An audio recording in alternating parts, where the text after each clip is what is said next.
नमस्कार। News station में आपका स्वागत है। इस बार के नोबेल प्राइज की बात करें, फिजिक्स के नोबेल प्राइज की, तो उसका कनेक्शन भारत से भी जुड़ता है। भारत से इसका कनेक्शन कैसे जुड़ता है, किस वजह से हम ये बात कह रहे हैं, ये सब बताने के लिए हमारे साथ हैं एरीज नैनीताल से सीधे जुड़ रहे हैं अमितेश ओमर जी। आइए उन्हीं से बात करते हैं। अमितेश जी, आपका न्यूज स्टेशन में स्वागत है। नमस्कार, धन्यवाद।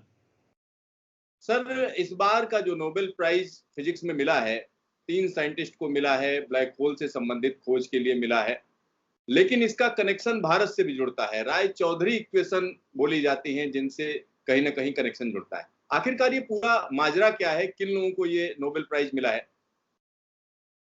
हाँ, इस बार का नोबेल प्राइज़ जैसा कि आपने सुना होगा कि ब्लैक होल फिजिक्स से रिलेटेड है। तो इस बार के नोबेल प्राइज़ के 2 हिस्से किए गए हैं। आधा हिस्सा रोजर पेनरोज़ को दिया गया है, जिन्होंने 1965 में अपना एक बहुत ही महत्वपूर्ण रिसर्च पेपर पब्लिश किया था, जिसमें कि ब्लैक होल थ्योरेटिकली एग्ज़िस्ट कर सकते हैं, बन सकते हैं, सिंगुलैरिटी के माध्यम से, उस बात को उन्होंने बताया था। दूसरा हिस्सा जो नोबेल प्राइज़ का दिया गया है इस बार का, वो है ऑब्ज़र्वेशनल, कि अपनी आकाशगंगा में जो एक सेंटर में, उसके केंद्र में एक ब्लैक होल है, जो माना जाता था, लेकिन उसका एक डायरेक्ट प्रूफ़, उसका प्रमाण ऑब्ज़र्वेशन के माध्यम से जो आया, वो सेकंड जो हिस्सा है, वो उन लोगों को रेनार्ड गेंजेल और एंड्रिया घेस, इन दोनों लोगों को जॉइंट रूप से दिया गया है। अब बात आती है कि इसका कनेक्शन भारत से कैसे जुड़ता है। उसके लिए थोड़ा-सा समझने की ये ज़रूरत है कि ब्लैक होल एक बहुत ही रहस्यमय ऑब्जेक्ट्स हैं। मैं कहूँगा कि एस्ट्रोनॉमी में भी रहस्यमय ऑब्जेक्ट हैं, एस्ट्रोनॉमर्स के लिए भी एक प्रकार के रहस्यमय ऑब्जेक्ट हैं।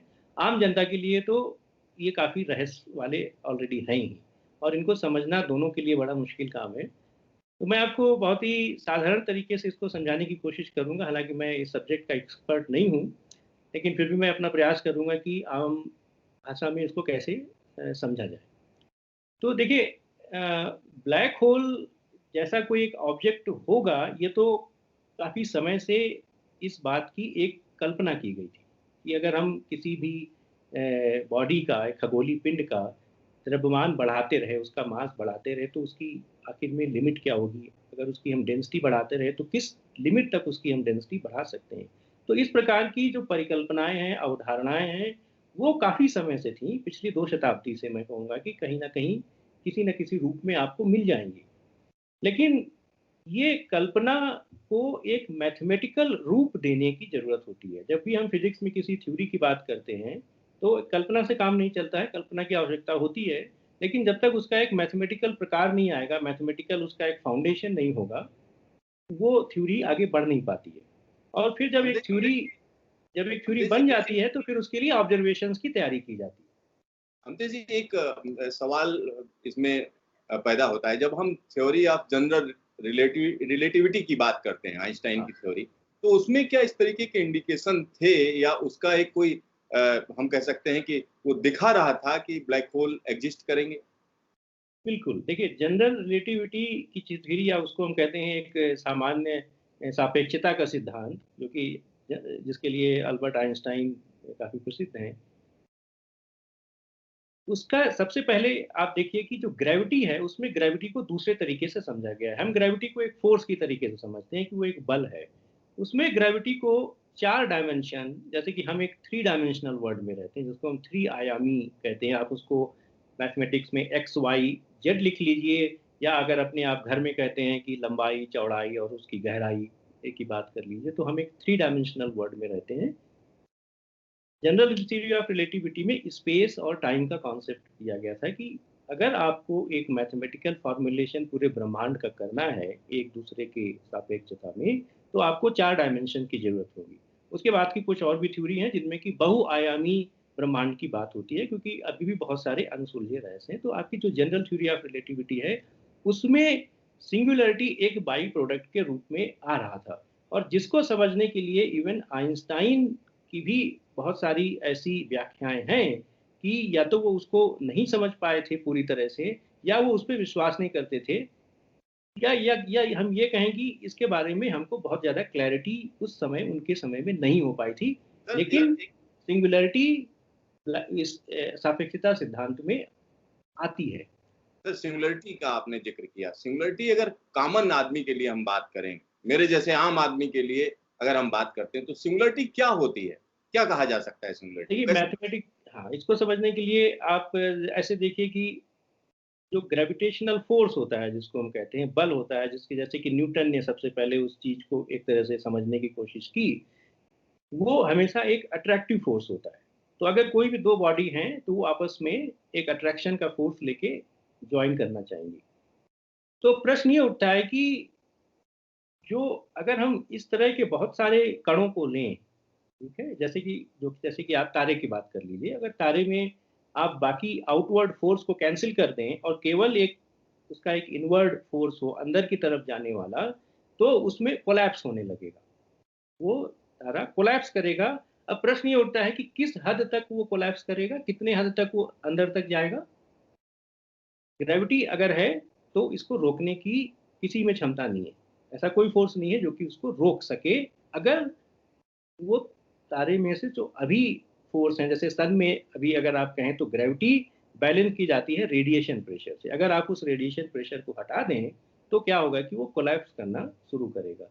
तो जो बहुत भारी तारे होते हैं, जब उनमें कोलैप्स की प्रक्रिया शुरू हो जाती है, जब वो बर्नआउट हो जाते हैं, अपनी एंड स्टेज पर आ जाते हैं, तो उसको रोकने की क्षमता किसी भी फ़ोर्स में नहीं है, और इसलिए प्रश्न ये उठता है कि वो कितने अंदर तक जाएगी? उसका आंसर यही है कि वो एक सिंगुलर पॉइंट पर जाएगी, एक सिंगुलैरिटी पर जाएगी।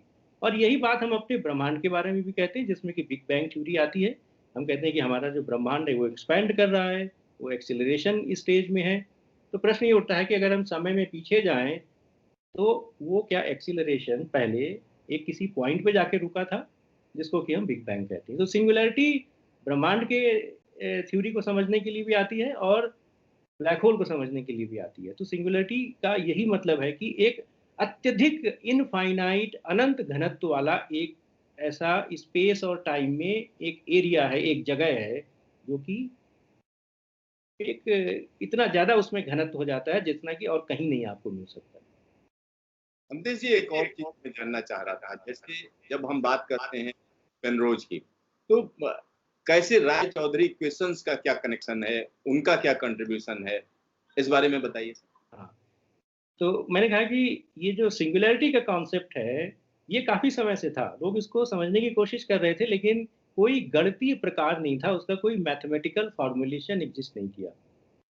प्रोफ़ेसर राय चौधरी मैथमेटिक्स के बहुत बड़े ज्ञाता थे, और one of the very proficient mathematical scientist I would say. और फिजिक्स में मैथमेटिक्स की बहुत ज़रूरत पड़ती है, और उन्होंने मैथमेटिक्स में उनकी एक प्रॉब्लम समझना चाह रहे थे कि अगर ये हम इस तरह से यूनिवर्स में अपने ब्रह्मांड में जाएं, और जहाँ पर इस तरह की बहुआयामी, या मैं कहूँ कि स्पेस और टाइम का जो मिलान है, जो कर्वेचर है स्पेस और टाइम का, वहाँ पर प्रकाश का जो बिहेवियर होगा, ठीक है, वो कैसा होगा? वो उसको समझना चाहते थे गणित के रूप में। तो उन्होंने कहा कि चलिए, अगर हम एक फ्लो का इक्वेशन बनाते हैं, तो उन्होंने उस फ्लो को उन्होंने समझा पहली बार, मैथमेटिकल रूप में उसको दिया।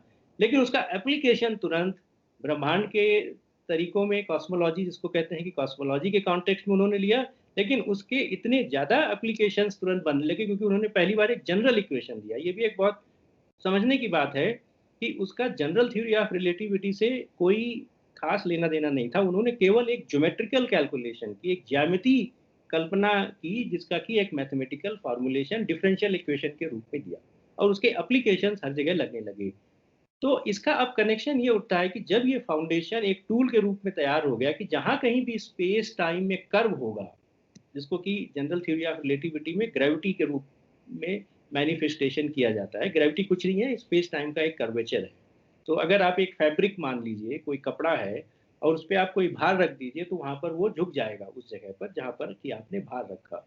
इसको हम कहते हैं कि ये स्पेस टाइम कर्वेचर है। ब्रह्मांड के अगर आप स्वरूप में उसको देखें, तो उसी को हम ग्रेविटी कहते हैं। अब ये प्रश्न उठता है कि अगर हम इस भार को बढ़ाते रहें तो वो कर्वेचर भी बढ़ता रहेगा। मान लीजिए कोई कपड़ा है, उस पर हम ज़्यादा भार डाल दें तो वो ज़्यादा नीचे झुक जाएगा। तो अब ये प्रश्न उठता है कि अगर यहीं पर एक सिंगुलरिटी डाल दी जाए तो वो जो स्पेस टाइम है वो रैप कर जाएगा उसी के चारों तरफ, ठीक है, जिसको कि अब आप ब्लैक होल कह सकते हैं। ऑलराइट। तो राय चौधरी का इक्वेशन वो पहला इक्वेशन माना जाता है फिजिक्स में जिन्होंने कि सिंगुलैरिटी के कॉन्टेक्स्ट में इस बात को समझा कि पार्टिकल का मोशन, या अगर हम कहें लाइट का जो पाथ होगा वो क्या होगा। और वो आगे जाके रोजर पेनरोज और स्टीफन हॉकिंग ने इसको डेवलप किया इवेंट होराइजन के तरीके से कि ब्लैक होल में एक इवेंट होराइजन होगा जिसके कि बाहर कोई इंफॉर्मेशन नहीं जा सकती। अगर आप इवेंट होराइजन के अंदर चले गए तो आपका अंत हो गया, आप उससे कभी बाहर नहीं आ सकते। कोई इंफॉर्मेशन ब्लैक होल के अंदर से नहीं आ सकती है, क्योंकि उसका कारण ये हुआ कि जब स्पेस टाइम आपका कर्व हो गया तो टाइम का जो डायरेक्शन है वो हमेशा अंदर की तरफ हो गई, टुवर्ड्स द सिंगुलैरिटी, और इसलिए कोई भी इंफॉर्मेशन वहां से बाहर नहीं निकली। तो अब आप इसका कनेक्शन समझिए कि राय चौधरी का इक्वेशन एक फंडामेंटल इक्वेशन था जिसकी की जरूरत काफी समय से थी लोगों को ब्लैक होल को समझने के लिए, और वो इक्वेशन उन्होंने दिया। और उसी के लगभग 10 साल के बाद इन्होंने ये इक्वेशन 1955 में पब्लिश किया, और 1965 के आसपास रोजर पेनरोज एंड हॉकिंस ने राय चौधरी के इक्वेशन को यूज करके ब्लैक होल की फॉर्मेशन के बारे में बताया कि ब्लैक होल कैसे फॉर्म हो सकते हैं, जिसके लिए कि नोबेल प्राइज दिया गया है। सर एक और चीज मैं समझना चाह रहा था, जैसे आपने कहा स्टीफन हॉकिंस और पेनरोज ने दोनों ने मिलकर इवेंट हॉरिजन वाली जो बात कही आपने कि इसमें यानी इससे बाहर कुछ नहीं आ सकता है, यानी लेकिन उसमें हॉकिंस रेडिएशन की भी बात की जाती है कि वहां से जो है अगर हम बात करें किसी तरीके से, इसमें एक तर्क ये भी दिया गया कि अगर हम दुनिया के जितने फंडामेंटल लॉज हैं उनको उसी में डाल दें तो इसका मतलब वो कहीं ना कहीं ब्रेक कर रहे हैं। तो उसको यानी एक्सप्लेन करने के लिए जो दूसरा तरीका नहीं, इसको कैसे एक्सप्लेन करेंगे, क्या चीजें थी वो, ये हॉकिंस रेडिएशन भी इससे जुड़ता है? देखिए अब ये मैटर और कॉम्प्लिकेटेड हो जाता है कि आप कौन कौन सी उसमें कंडीशंस लगाते हैं ब्लैक होल्स में। ब्लैक होल सारे एक तरह के नहीं होते हैं, उनकी भी वैरायटीज हैं। कुछ लो मास ब्लैक होल हैं, कुछ मीडियम मास ब्लैक होल हैं, कुछ बहुत ही ज़्यादा मास के ब्लैक होल हैं, उसमें कुछ रोटेटिंग ब्लैक होल हैं, कुछ नॉन रोटेटिंग ब्लैक होल्स हैं। तो हॉकिंग रेडिएशन की जब आप बात करते हैं तो वो उसको फर्दर उसमें स्पेक्ट्रम, या आप कहें कि डीपर में जाता है कि क्या ऐसी भी कोई पॉसिबिलिटी है, क्या ऐसी भी हम कोई कंडीशन बना सकते हैं ब्लैक होल में कि वहां से कुछ इंफॉर्मेशन एक्सट्रैक्ट की जा सके। तो हॉकिंग रोटेशन उस कॉन्टेक्स्ट में आता है, हालांकि वो एक कम्प्लीटली डिफरेंट सब्जेक्ट है। ये जो नोबेल प्राइज है वो केवल इस बात के लिए है कि ब्लैक होल की परिकल्पना को एक मूलभूत आधार जो रोजर पेनरोज की थ्योरी ने दिया, और उसके बाद जो बाकी दो लोग हैं जिन्होंने ऑब्जर्वेशनली उसको वेरीफाई किया अपनी आकाशगंगा में कि ब्लैक होल वहां पर है। सर एक आखिरी सवाल है, जब हम कहते हैं अपनी आकाशगंगा के केंद्र में एक ब्लैक होल है तो उसके बारे में थोड़ा जानना चाहेंगे, किस तरीके का क्या इंफॉर्मेशन है? देखिए वैसे तो हर गैलेक्सी ऐसा माना जाता है कि हर आकाशगंगा के केंद्र में ब्लैक होल है। ब्लैक होल जैसे मैंने बताया कि कई तरह के होते हैं। कुछ स्टेलर मास ब्लैक होल होते हैं, मतलब कि अगर उनका द्रव्यमान या मास कहें 10 या 20 गुना है सन के द्रव्यमान का, तो सन के मास का, तो इनको हम लो मास ब्लैक होल कहते हैं। आकाशगंगा के जो सेंटर में ब्लैक होल है वो लगभग 40 लाख सन के मास के बराबर है, 40 लाख सन के मास के बराबर है, और सिंगुलैरिटी में है, मतलब कि उसका आकार सन के साइज से भी बहुत छोटा है। तो मिल्की वे में इस ब्लैक होल को हम वैसे तो सुपर मैसिव ब्लैक होल कहते हैं, लेकिन ये उतना मैसिव नहीं है। जितना कि अगर आपको याद होगा कि अभी कुछ समय पहले M87 नाम की गैलेक्सी का पहला इवेंट होराइजन टेलीस्कोप जो नाम है, उससे पहली इमेज जो प्राप्त हुई थी M87 में, उसका जो सुपर मैसिव ब्लैक होल है वो इस अपनी आकाशगंगा के ब्लैक होल से लगभग 1500 गुना ज़्यादा भारी है। तो इसलिए उस इमेज को सबसे पहले बनाया गया था।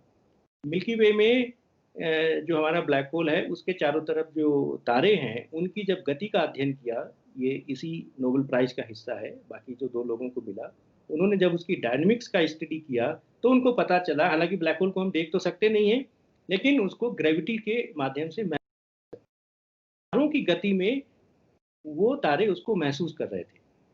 अब उनकी क्योंकि गति जब जो सीधे सीधे नियम है, केपलर्स के सिद्धांत हैं और भी जो भी जनरल रिलेटिविटी के हैं, वो उसको प्रूव कर रहे थे, तो इसलिए वो भी इम्पोर्टेंट हो जाता है कि पहली बार किसी ने अपनी ही गैलेक्सी में उस ब्लैक होल को बिल्कुल प्रमाणित किया और बड़े ही अच्छे तरीके से प्रमाणित किया। इसलिए ये पुरस्कार दोनों लोगों को दिया गया है, बताने के लिए भी कि ब्लैक होल हो सकते हैं और उसको प्रूव करने के लिए भी।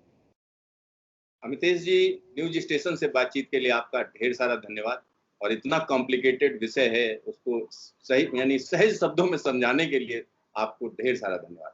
तो यहाँ पर आप समझ सकते हैं कि इस बार का जो फिजिक्स का नोबेल प्राइज है उसका भारत से क्या कनेक्शन है। तो वो बड़े सरल शब्दों में हमारे साथ जो साइंटिस्ट जुड़े थे उन्होंने बताया। तो देखते रहिए न्यूज स्टेशन, फिर मिलेंगे दोबारा।